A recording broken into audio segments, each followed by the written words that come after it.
happening, guys? Happy Halloween! Okay, I promise you I'm keeping my full attention on the road, but I have to tell you something real quick. Okay, so I was just at the place where I have my antique booth, and my best friend works there. His name's Ray, and he owns the place.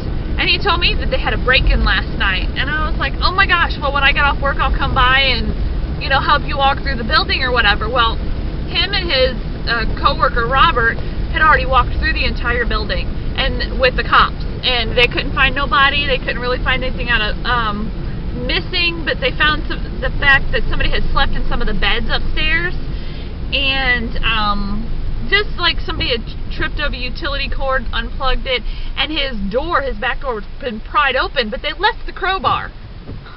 What? Okay, well, I mean, I'm sure they snuck out with something, if they snuck out.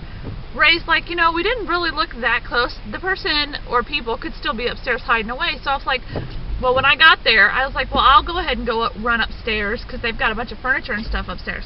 Like, I'll run upstairs and I'll take the flashlight and I'll go looking around and see if I can find anything. Okay, well, upstairs in the employee-only section, there's this gate, and beyond the gate is a door to the left and a door to the right, and then right in front of you is like a little storage area.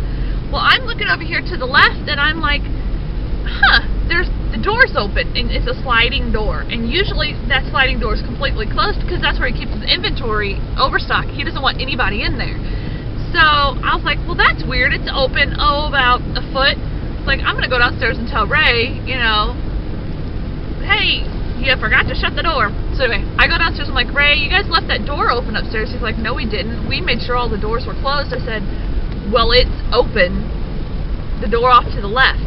And Robert ran up the stairs and went to go check on it, came back down within like 30 seconds, and he's like, Rachel, that door's completely closed. I'm like, no freaking way, because when I looked in there, I saw it off to the left. I could see into that room, and yeah, it was open, 100% open. And he's like, no, it was closed when I went up there. So me and him just kind of looked at each other, and Ray's like, go check it out, because he couldn't go upstairs because he had customers. So we run up the stairs, and he waits. Robert got up there first. He waited for me. He's like 5 years younger than me anyway.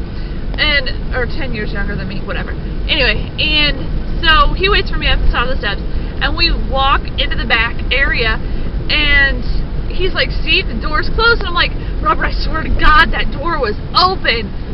Well, about that time, you hear a bzz, bzz, a cell phone buzzing, and it sounded like it was vibrating off of like a wooden table or a wooden chair or something, and it was just him and me upstairs, and we both looked at each other, and we're like, was that a phone? I think we said it at the same time, and I was like, ah! And apparently, I guess I jumped like 2 feet in the air and took off running in the other direction, and I left Robert. He was just standing there like this.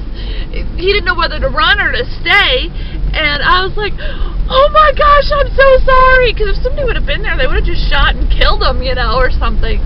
I was like, I can't believe I just ran away from you. I'm so sorry. Okay, so he's like, run downstairs quick and tell Ray that we just heard a cell phone go off. So I'm running downstairs.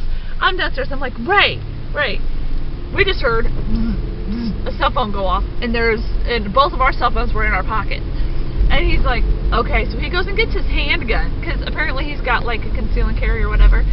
And so he's upstairs, and they're upstairs for like 10 minutes, and he locked the door downstairs. And he's like, do not let anybody in. Stay down here. If you hear gunshots, call the cops. And I was like, oh crap. So for like 10 minutes, I could hear walking around upstairs, and they could not find anybody. But it freaks me out, because I know somebody's in that store, and they're probably still there. So, and you know what? The one day I left my camera at home. Otherwise, you guys would have been there with me, and we would have experienced it all together. But anyway, I hope you like my story. Happy Halloween. Stay safe. Bye.